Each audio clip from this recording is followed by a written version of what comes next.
एक बार एक किसान की कीमती घड़ी खलिहान में काम करते समय खो गई। ये दूसरों के लिए एक साधारण घड़ी है, लेकिन किसान के लिए वह बहुत कीमती थी। काफी देर तक घास के बीच इधर उधर खोजना के बाद किसान थक गया। हालांकि वह थक हुआ था, लेकिन अब भी किसान ने अपनी घड़ी की तलाश नहीं छोड़ी थी।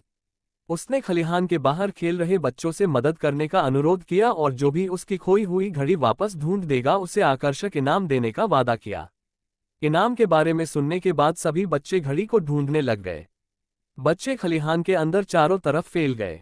उन्होंने घास के ढेर को छान मारा और लंबे समय तक घास में घड़ी ढूंढने के बाद कुछ बच्चे थक गए और उन्होंने हार मान ली। लेकिन अभी कुछ बच्चे घड़ी ढूंढ रहे थे। धीरे धीरे घड़ी ढूंढने वाले बच्चों की संख्या कम होती गई और केवल कुछ थके हुए बच्चे ही रह गए। अब किसान ने भी अपनी घड़ी मिलने की उम्मीद छोड़ दी और खोज बंद कर दी। जब किसान थक कर खलिहान से बाहर निकाल रहा था तो आसपास से गुजर रहे एक भिक्षु की नजर उस पर पड़ी। किसान की हालात देख भिक्षु उसके पास आकर बोले, पुत्र तुम थोड़े हैरान लग रहे हो, तुम्हें कोई समस्या है तो तुम मुझे बता सकते हो। किसान ने बड़े दुखी मन से कहा, मुनिवर मेरी कीमती घड़ी खलिहान में काम करते समय खो गई है। मैंने उसे काफी समय तक ढूंढा, लेकिन वह घास के ढेर में सुई ढूंढने के बराबर प्रतीत हो रहा है।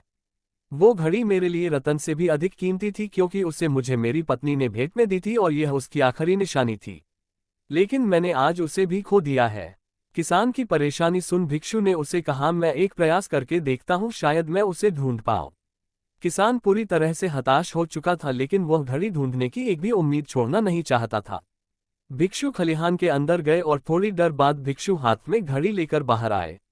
भिक्षु के हाथ में घड़ी देख किसान खुशी से आश्चर्य हुआ और उसने भिक्षु से कहा कि मैंने कई बच्चों को घड़ी ढूंढने को कहा और बड़ी देर तक ढूंढने के बाद भी हम सफल न हो सके और आपने अकेले ही थोड़ी ही देर में घड़ी ढूंढ निकाली।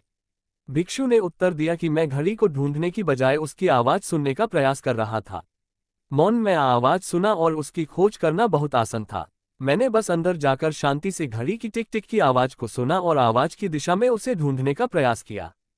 किसान अपनी घड़ी को वापस पाकर खुश था। उसने भिक्षु को प्रणाम किया और भिक्षु अपने रास्ते पर चले गए। हमें इस कहानी से यह सीखना चाहिए कि बहुत ज्यादा बात करने से हम अपने दिमाग पर नियंत्रण खो देते हैं और साथ ही अपना ध्यान भी खो देते हैं।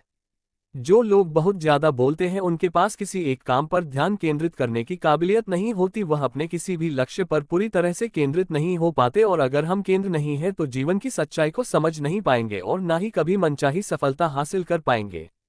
जो लोग जरूरत से अधिक बोलते हैं वह अपने विचारों के बड़े पक्के नहीं होते और वह कभी किसी भी काम में फोकस नहीं कर पाते। इसके अलावा भी आपने देखा होगा कि जो लोग अधिक बोलते हैं वह अक्सर लोगों के बीच हंसी का पात्र बन जाते हैं और जो लोग कम बोलते हैं और अपनी बात पर कायम रहते हैं उन्हें लोगों के बीच सम्मान मिलता है। लोग उनकी बातों को सुनते हैं और उन पर भरोसा भी करते हैं। यदि किसी व्यक्ति को ये पता है कि उसे कब कहाँ और क्या बोलना है तो वह व्यक्ति सच में एक बुद्धिमान इंसान है और ऐसा व्यक्ति जहाँ भी जाता है उसका व्यक्तित्व आकर्षण का केंद्र बन जाता है और वह जो कुछ भी करता है उसमें उन्हें सफलता अवश्य मिलती है। अगर हम किसी महान और सफल व्यक्ति के व्यक्तित्व को गहराई से देखें तो पाएंगे कि वो कम बोलते हैं और कम से कम शब्दों में अपनी बात खत्म कर देते हैं। वह बोलने से पहले उन चीजों के बारे में गहराई से सोचते हैं जिसके बारे में उसे बोलना है। मौन से धैर्य आता है, धैर्य से ध्यान और ध्यान से हम अपने जीवन के बारे में जागरूक हो जाते हैं। इसीलिए अगर हम ज्यादा बात करते हैं तो हम मौन को खो देते हैं, जो मन की शांति का पहला स्तंभ है। दोस्तों, आज से हम भी मौन का अभ्यास करते हैं। आज से हम भी वही बोलेंगे जो जरूरी है और हम कोशिश करेंगे कि कम से कम शब्दों में अपनी बात खत्म करें और हो सके तो कोशिश करेंगे कि रोज कम से कम 30 मिनट एकांत में चुपचाप बैठे। और मुझे पूरा विश्वास है कि इससे हम सबके अंदर एक सकारात्मक बदलाव जरूर आएगा। मैं आशा करता हूं कि आपको यह वीडियो पसंद आया होगा। वीडियो को यहां तक देखने के लिए आपका धन्यवाद।